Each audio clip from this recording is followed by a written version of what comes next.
First of all, I would like to invite the chairman of the Finance Committee, Mr. Leung-sing, to say a few words. Thank you. Thank you, friends of the media. At today's briefing, I will report the work of the Finance Committee during this legislative year, which has just been completed. The Finance Committee held altogether 35 meetings in this session to examine 82 funding proposals submitted by the administration. The number of items proposed by the administration this session is roughly 40% more than that of the last session. Although the Finance Committee has held additional meetings before the session ended, it was still unable to complete all the items on the agenda. The Finance Committee approved 65 funding proposals submitted by the administration, similar to the number of items approved by the Finance Committee in the previous sessions. Among them, the total commitment for non-works items was over $53.6 billion. The total commitment for public works items approved by the Finance Committee amounted to about $37 billion. Among the items dealt with, some are livelihood-related items which are considerably controversial and essential. They include funding application for advanced works at Kutong North and Fanning North new development areas, redevelopment of Queen Mary Hospital, special payment of 1 month's rent for public housing tenants, and additional provision of 1 month's allowance for CSSA, old age allowance, old age living allowance, and disability allowance recipients.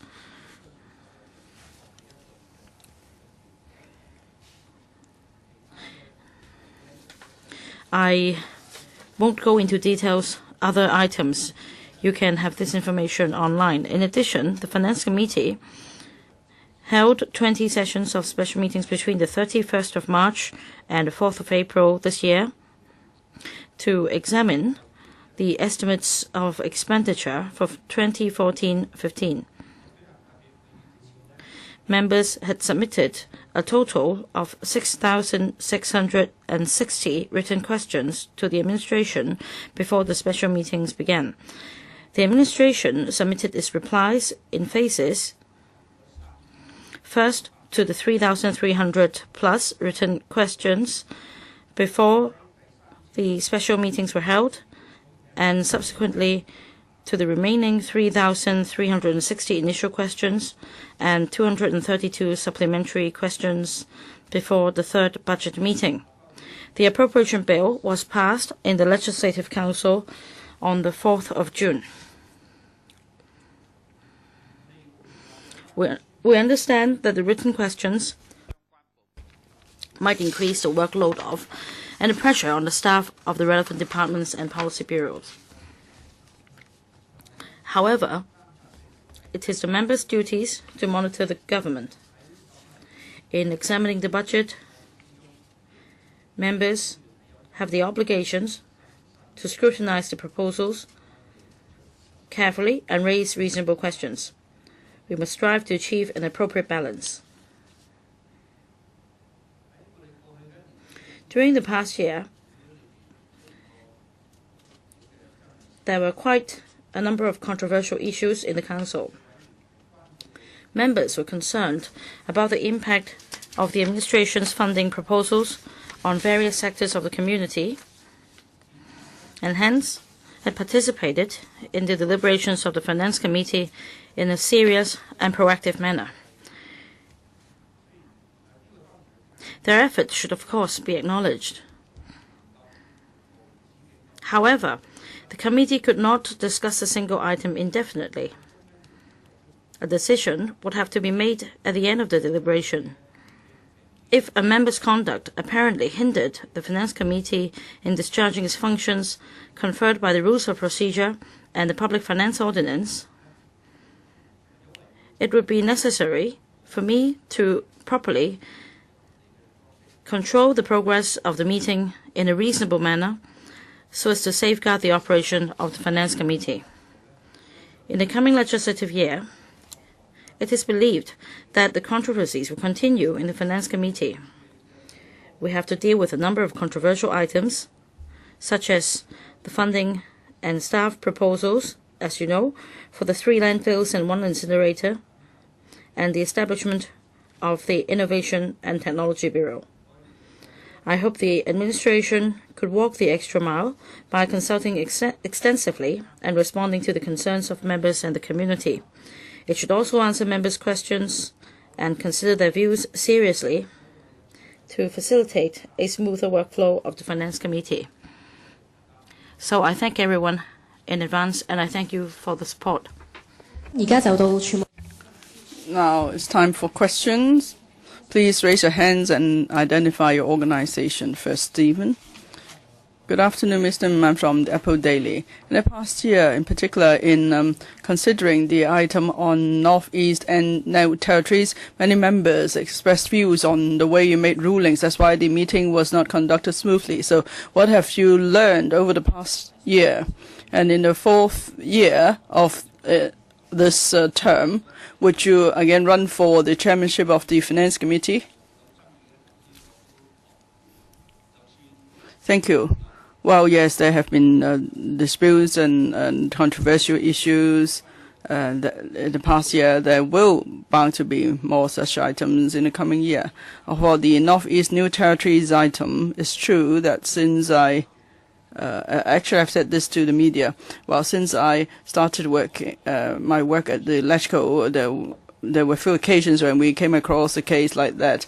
So probably we didn't have a chance to come across a situation like that. You asked me what I have learned. Yes, I've learned plenty.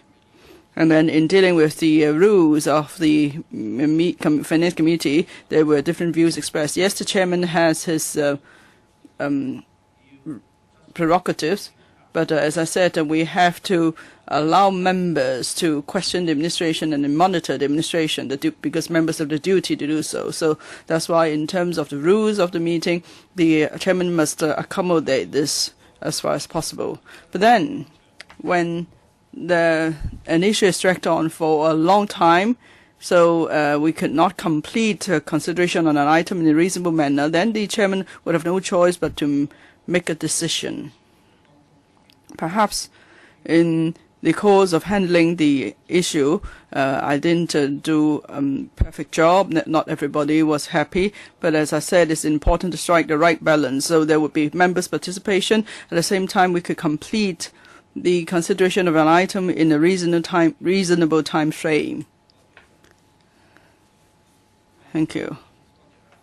Oh, thank you, Deputy Chairman, for the reminder. Whether I will run for the chairmanship again, well, it's too early to say. It depends on developments in the community and in this council. I think I will observe such developments and the circumstances at the time before I make a decision. So today, I'm afraid I'm not able to give you an answer. Oriental Daily. Sorry, speaker's not coming through. Oh, yes, you haven't turned on your microphone. Could you be more specific? Yeah, can you rate your own performance in the past year from 1 to 100? How would you rate your own performance? What's your score?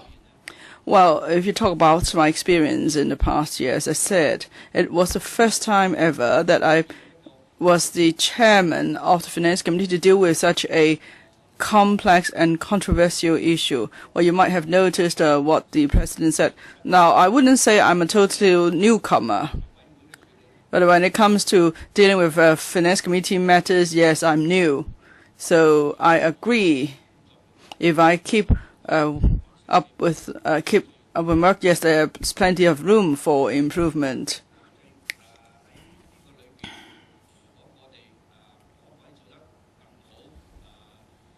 Now, can we do better? Or your second part of your question of giving myself a score? Yes, I'm thinking about that. Because giving a score depends on the angle you adopt.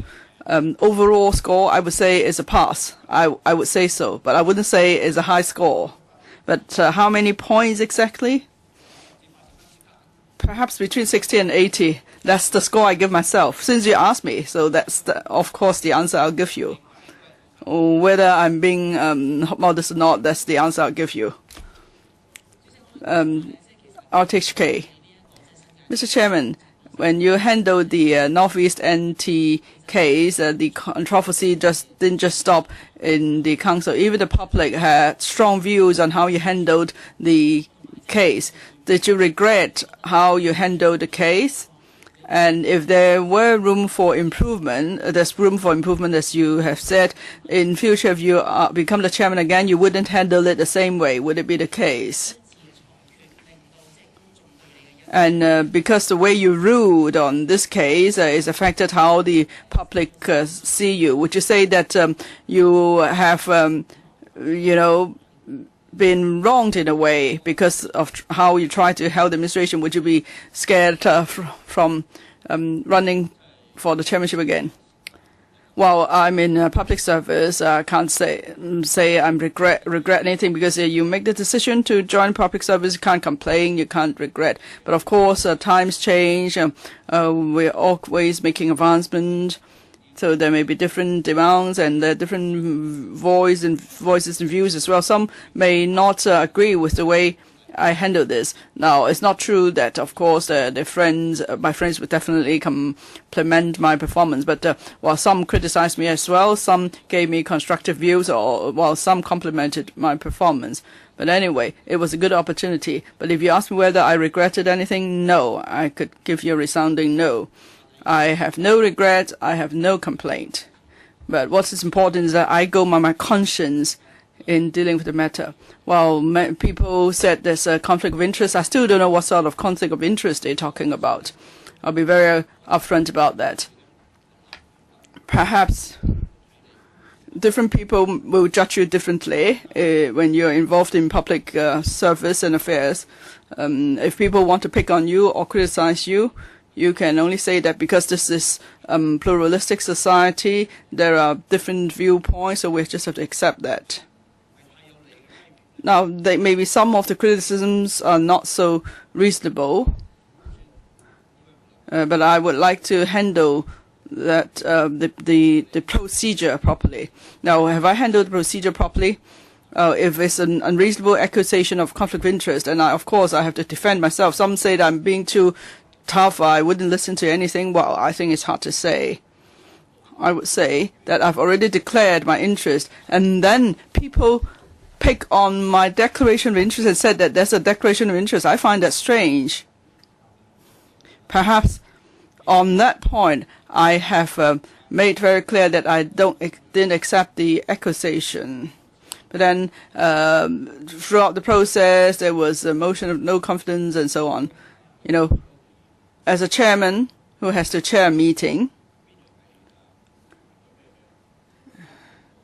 now if there is no actually breach of the rule or in any way, then I can just say, okay, I'll quit. I won't be the chairman, because people will think that I'm just a child. Just because someone criticizes me, I'll say, okay, I'll quit. No, but rather, if I hear views, if they're constructive views, if there's need to make amends, make amends.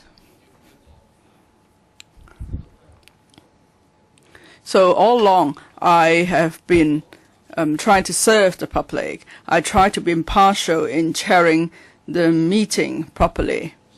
And I hope that we could complete our scrutiny and deliberations of the different proposals for the good of the public. We have to strike a balance between the rights and obligations of members in participating in the decision, and also make sure that there's reasonable time frame in completing the work. Now, if well, I don't know whether the same thing would happen again, but if the same thing should happen again, as I said, I would do a better job if I want to do the job. So I welcome views. Thank you. Now, Feng Haoyan from Now TV Chairman, just now you mentioned that some members proposed a vote of no confidence against you. Are you feeling that all along that it's not fair, it's not reasonable? Are you aggrieved? And in the next session, if the Finance Committee continues to deal with controversial issues, there may be disputes over the rules of procedures, for example, when to draw the line or when to stop questions from members. Do you think it is necessary to amend the rules of procedure? To be specific, as you know, we cannot just amend the rules of procedures.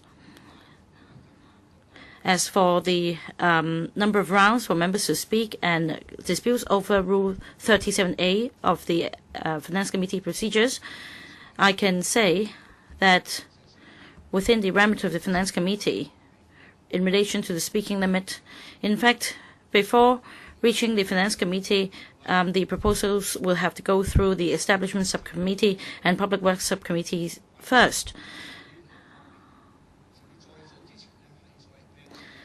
And in fact, even before that, at the panels, there have had been policy discussions about major policy items. So now, in relation to the functions of the Finance Committee, we act in accordance with subsection 8, cap 2 of the Public Finance Committee Ordinance to examine within the estimates of expenditure whether the proposal could be allowed. So when it comes to the Finance Committee, the questions and motions moved by members should be directly related to the scope I mentioned. But as I said just now, in the process of dealing with the issues, inadvertently, and inevitably, according to established practices, there were duplications with what was discussed at the previous panels and subcommittees. I think this will be something for us to ponder as to how to strike a balance. And as for para 37A, the Secretariat will be tasked to review the relevant rule in relation to the speaking time limit, the number of rounds, etc. For future reference of the Chairman and Deputy Chair, which will be conducive to the use of public money. As I said just now,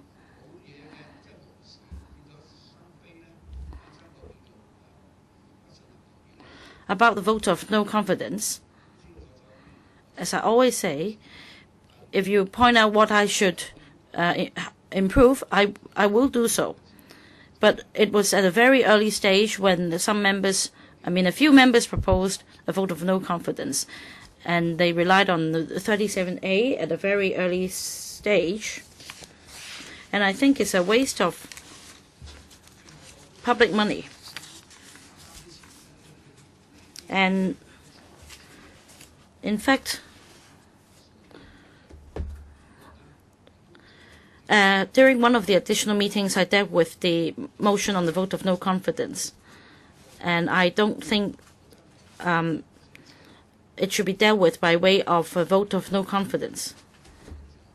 As I said, as chairman, I serve the public, and what I gain is member support.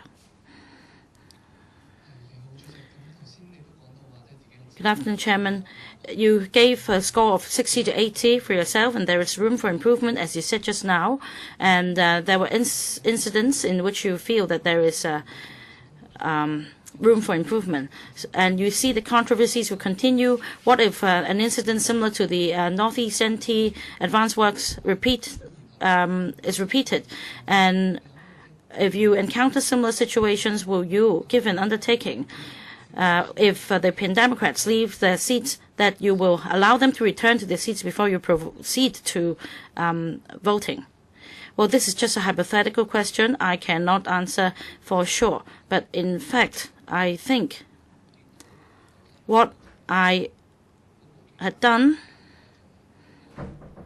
And what I had seen on that occasion was members leaving their seats, and I already informed them of the upcoming voting process. And whenever I saw that, I would ask them to return to the seats, because they need to return to the seats before the division can be claimed. So on more than 2 occasions, I had asked members to return to their seats, and I told them that we were in the process of voting.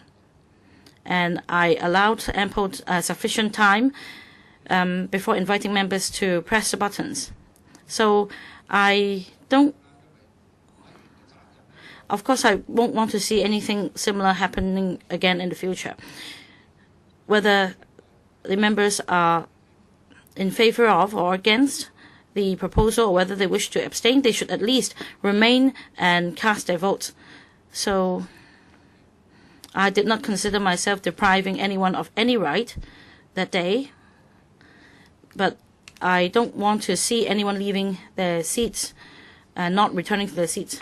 Jeffrey, SCMP. You mentioned just now that you hope the administration could consult more extensively in the future. Now, in retrospect, what items did you think the government failed to consult extensively? And Ms. Assembly Lau, can you say something about Mr. Leung-sing's remark on the vote of no confidence being a trivial stir-up? Now, let me take the first part of the question. What I meant was that the government could do more. I mean, at the outset, I already asked the administration why only 7 submissions in favor of the advanced works project were received, whereas over 40,000 submissions against were received. So more consultation should have been done so as to allow members of the public to understand more, so that in the deliberation process of the Finance Committee, members would have a clearer idea what the public's views were. So over to you, Ms. Lau. Thank you, Chairman. Stirring up trouble out of nothing, well, that's just the Chairman's view. I didn't take part in the debate that day because I was chairing the meeting. The member who proposed the vote of no confidence put forward a number of justifications. Perhaps Chairman didn't consider them sufficient, but I think the broadcast of the meeting was viewed by many, and of course the Pan-Democrats were in the minority, and in the end the motion was vetoed. In fact, at any panel or committee or even at a council meeting, members have the right to move the motion of vote of no confidence.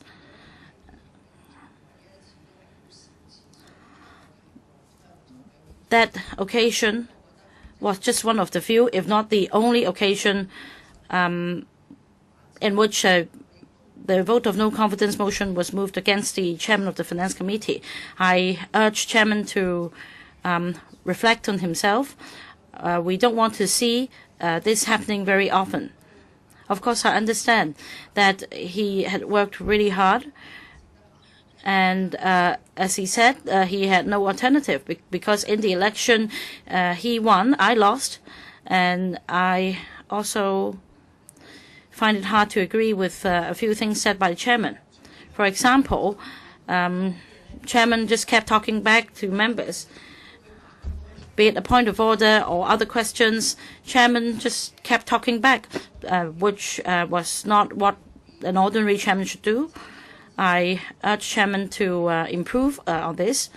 And sometimes when a point of order was raised, Chairman commented that the member was not raising a point of order, but rather to waste the meeting's time, the committee's time, and this is imputing on the member's motive. And we were accused of not being fair, and things were bad. And at some stage, the public did view the Finance Committee quite negatively. So we should not embarrass ourselves it's not just chairman himself, and indeed for the whole Finance Committee.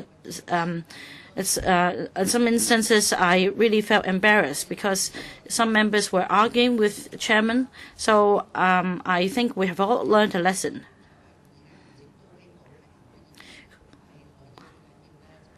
Whoever is the chairman of the Finance Committee in the future, I hope he or she will be fair and impartial in presiding over meetings and to uphold the dignity of the Finance Committee and to win the public's trust. And finally, I agree with Chairman that the administration is also to be blamed because the consultation was not done properly. Questions had to be asked again and again, and much controversies arose as a result. If the administration had consulted extensively and incorporated some views, we could have avoided some controversies. And this administration was different from the previous administration. When during the XRL incident proposal, the then Bureau Secretary for Transport and Housing, Ms. Eva Chang, never urged us to hurry up. And we had 20 meetings lasting 40 hours. And that was because we didn't stop members from speaking. We must allow them the full opportunity to speak. And yet for the C.Y. Leung administration, they just kept hurrying us through. And hence, Chairman had to stop members from speaking. We have really deep conflicts. And I agree with Chairman that in the coming year, these problems will continue to escalate. Or just to supplement,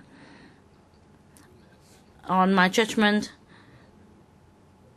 made in accordance with the rules of procedure, it was quite difficult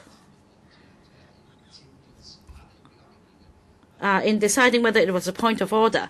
It was really hard to say whether it was a genuine point of order or a waste of time. As for the remaining items on the agenda, we have 17 major items: civil service pay adjustment and the low-income family allowance, and other controversial issues such as the establishment of the new bureau and the 3 landfills and 1 incinerator. These are major proposals. I think we shouldn't put the blame on just either side.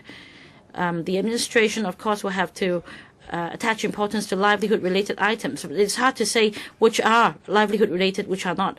So I think in the long term, we must respect the executive-led government, especially the Financial Services and Treasury Bureau, as they are familiar with the fiscal arrangement of the government. And members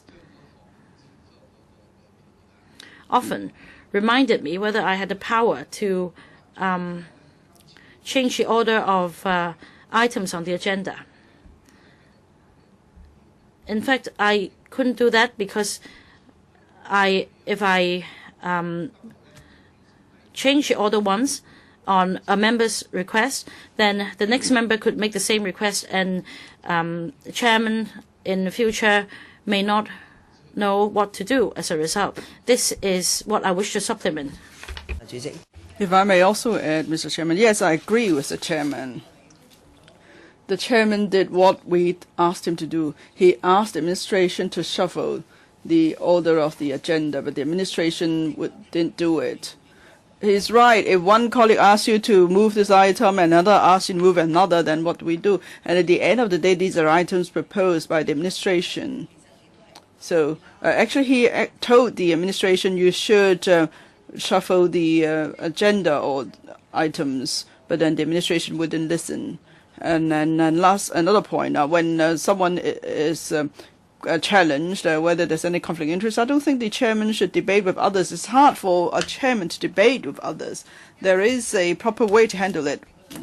if you question that there's conflict of interest, you think I shouldn't chair the meeting, well, then I won't chair the meeting. I'll find someone else to take my place. Another way is if you question that I shouldn't be chairing the meeting, then I'll leave it to the committee to decide. And then there could be a debate and a vote. And the matter could have been dealt with. I hope in future we would all consider this carefully, because you're in that position and you keep debating for others. Things become messy. Artish and then Ming Pao. Let's ask you. You said the following year is going to be full of controversies. Apart from the landfill issue, what other controversies do you foresee? And I think you said you're not going to change the rules on dealing with these funding requests or filibusters and all that, and how are you going to handle them?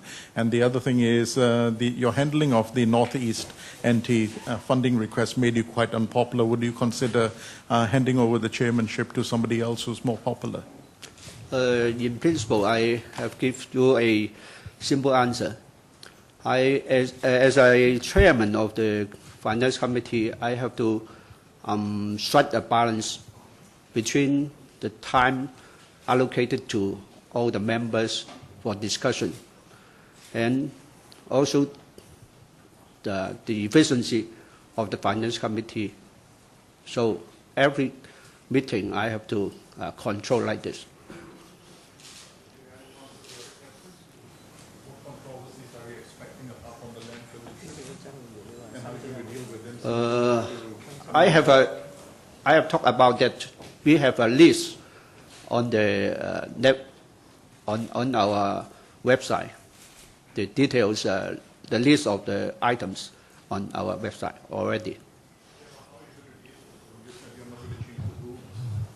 Sorry? I mean, if something similar like an NTE happens again. Which one is the No. important I one? mean, if something similar to the NT East funding request happens, with the legislators running all around the chamber and trying to obstruct things, how are you going to deal with them in future? You said you're not going to tighten the rules, right? I think the environmental items will be the most important one and most arguable one. Yeah, but how are you going to stop people from, voting, No. you're going to make sure, the pandemics are not at their seats? We will respect all the discussion and all the argument in the society. So you may do that again, what you did at No. I will obey all the discussion or the decision from the committee. So you don't think you should step down as the chairman? This is not my decision. Yeah. Do you think somebody else should take over? Who's more popular? I think so. You think somebody else should take over? There will be an election. Yeah, because There will be an election in early October because the chairman and the vice chair are elected every year. Yes. So it's not, we don't serve every We term. have Maybe he our- will stand again, maybe he won't. we have our election in-house rule. Yeah, okay. 主席你好啊，明 Mr. Chairman, I'm from Ming Pao. Just now the Deputy Chair said that, respect has to be earned, but this respect is self-inflicted.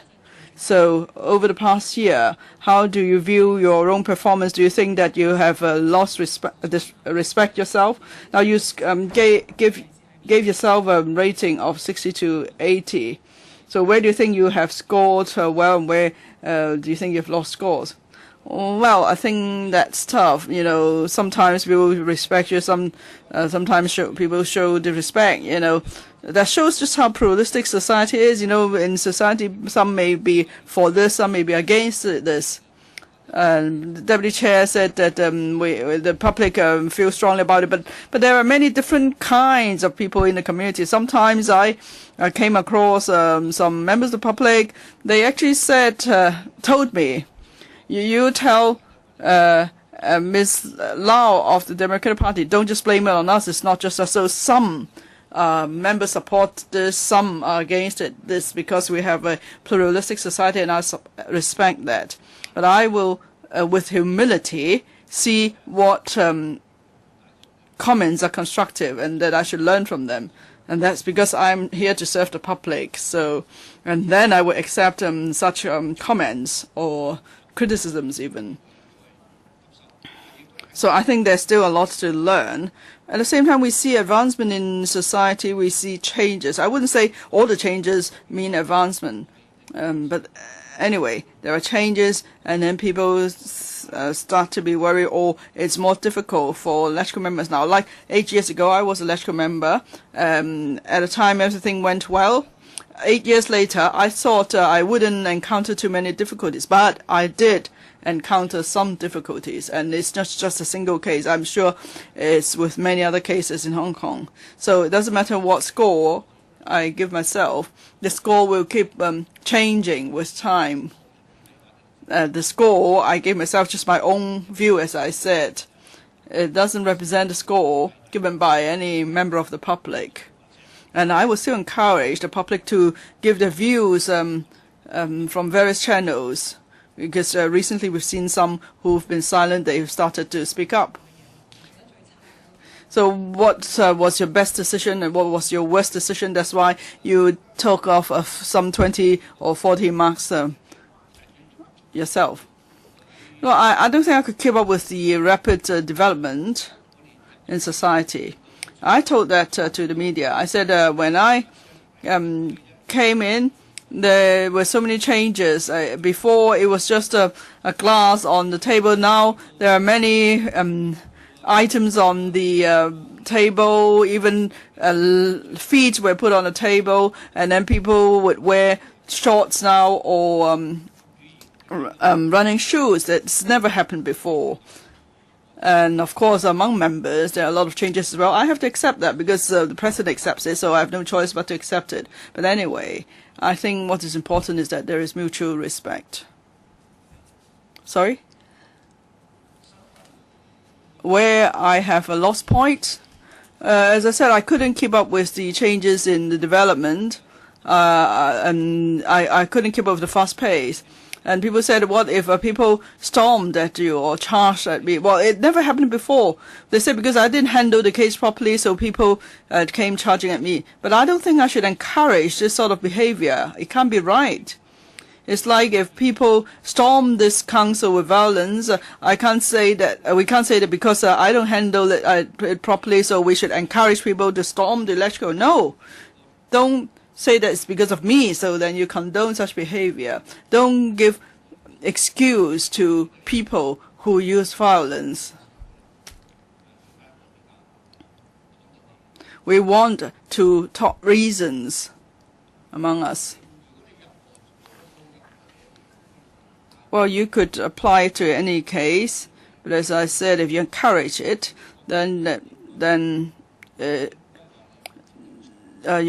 shouldn't do it. But if you say that this is not the right thing to do, then you can't say that because you don't have money again, you can steal or rob others. So there are rules, and we follow rules. So I think it's important that we respect each other. We should avoid irrational behavior or even violent behavior. Where I have gained points or lost points, I don't think I've gained any points. I've lost a lot of points. And where have I gained points? Oh, I said the rating is between 60 and 80. I never said it's 80, definitely. Now, whether I've done a good job, I think it is really about commitment. I think you have all seen that. When it comes to commitment, I can answer to my conscience. I've always been impartial and unbiased. I haven't favored any particular person. Now, you said not all the political parties were there, but I wouldn't know which parties they belong to. And I just gave them, 10, 20 more seconds because I just wanted people to get to press the button.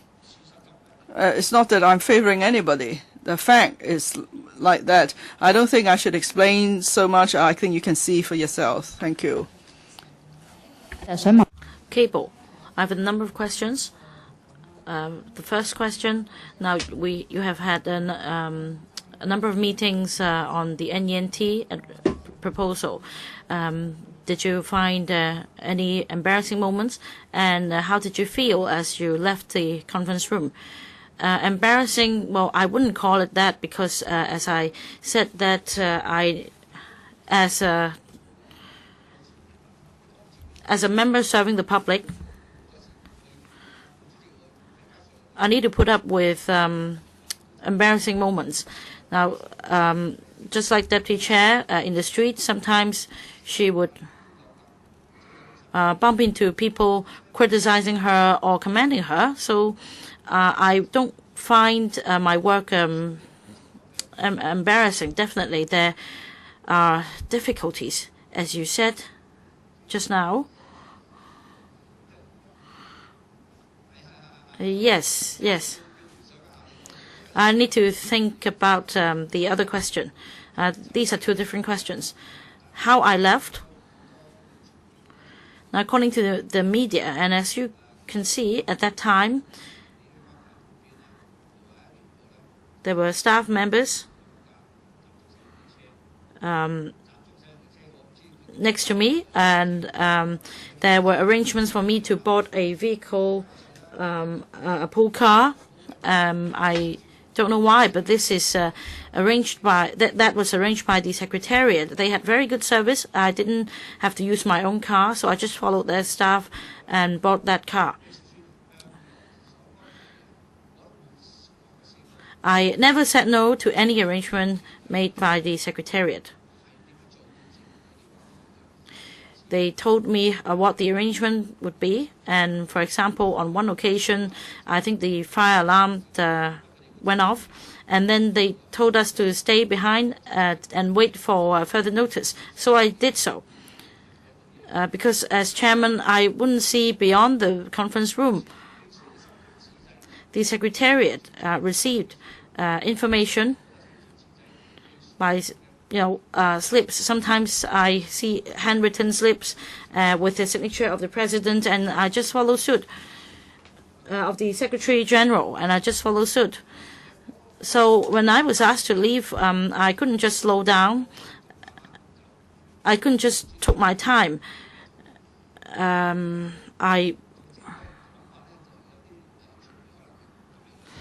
But perhaps some media just twisted the situation and said I scurried. And that evening, some friends of the media were waiting for me to say a few words, and I just had to leave because it would make the Secretariat's job difficult. In fact, afterwards, like at today's briefing, we have ample time for me to say a few words. But like I said, I never said no to the transport arrangement made by the Secretariat. I would say that it was quite peaceful that evening. On the 27th, I felt that by the 20th or 27th, it was already quite peaceful.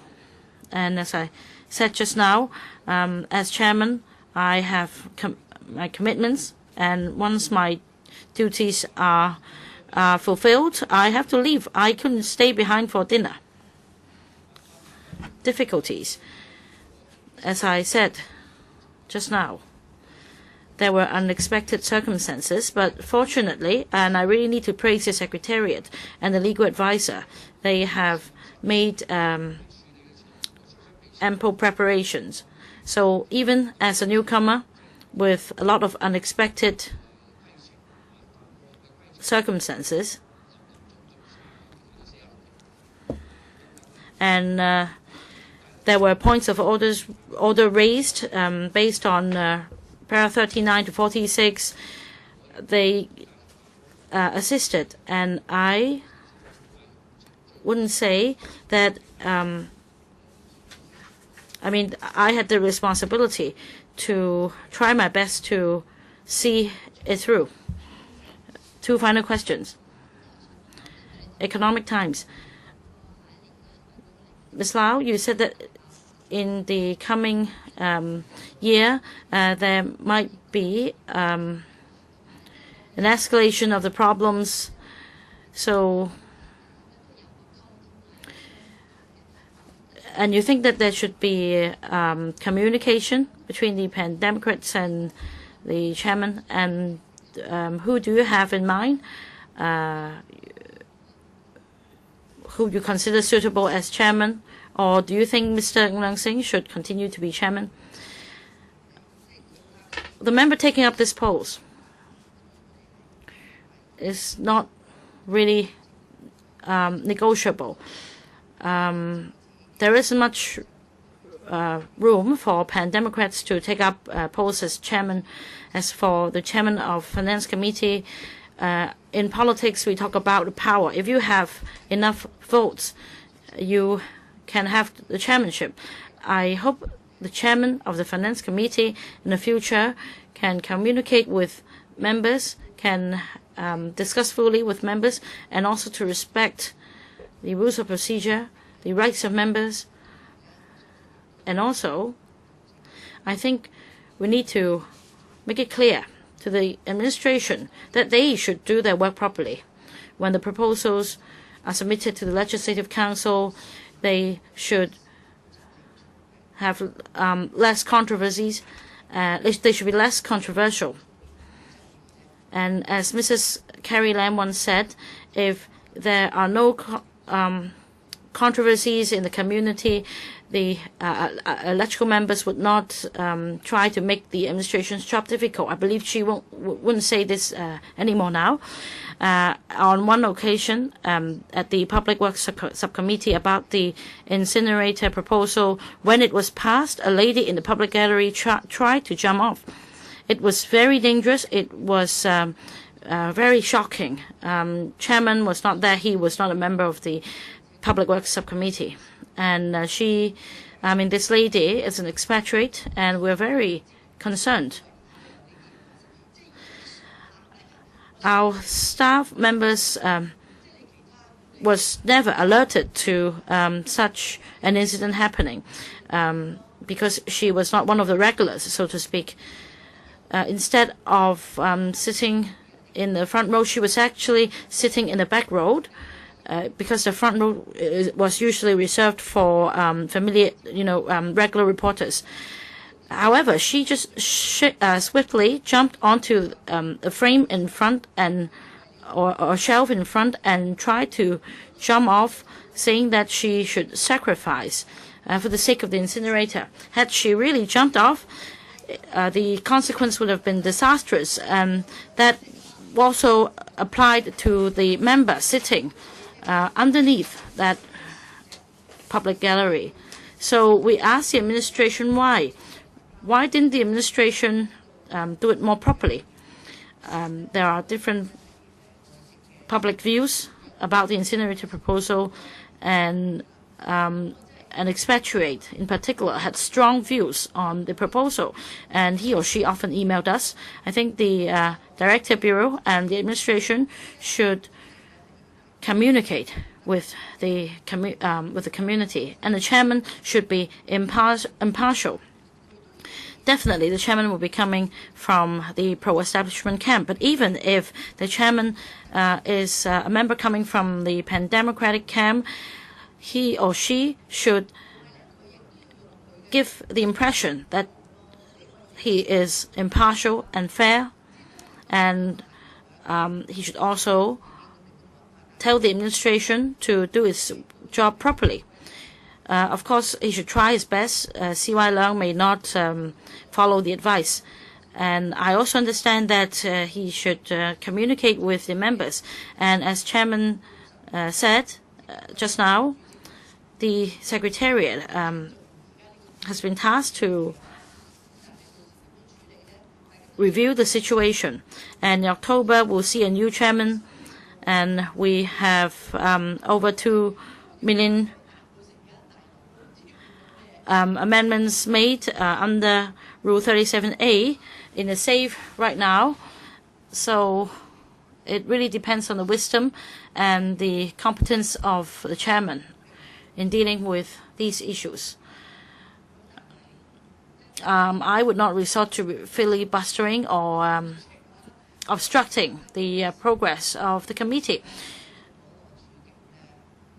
By then, I believe the circumstances would be more complex, they would be more difficult, and it will be a challenge for chairman of the Finance Committee as well as president of the Council. But a challenge can also be an opportunity for the chairman or the president to show his competence. But he must rise to the challenge, or the consequence would be disastrous. I'm sorry for telling the truth. So do you? Am I supportive, or is it a vote of no confidence? I mean, the question was whether I support you to run for chairman again in October. I already said I wouldn't be the chairman again in October. Is it because there is an agreement? No. In front of some people and on certain occasions I said something, and definitely I will keep to my words. No, my understanding is this. If I could be the chairman for a year, I'll try to do a proper job for a year. But for another year, I won't think about it yet. So you mean you won't run for election? Well, you just have to wait and see. In October, I will not run for election for this FC chairmanship. And you mean the year after is different? Well, I won't be looking so much ahead. Well, there are 69 members. Whoever wishes to run for election, he is free to do so. There shouldn't be a screening, but of course he has to get enough votes to be elected, and that's all about election. I think it's on the 3rd of October. It's on the 3rd of October. So come early. After the House Committee, there will be the Finance Committee election. But then this chairman here said he's not running for the post again.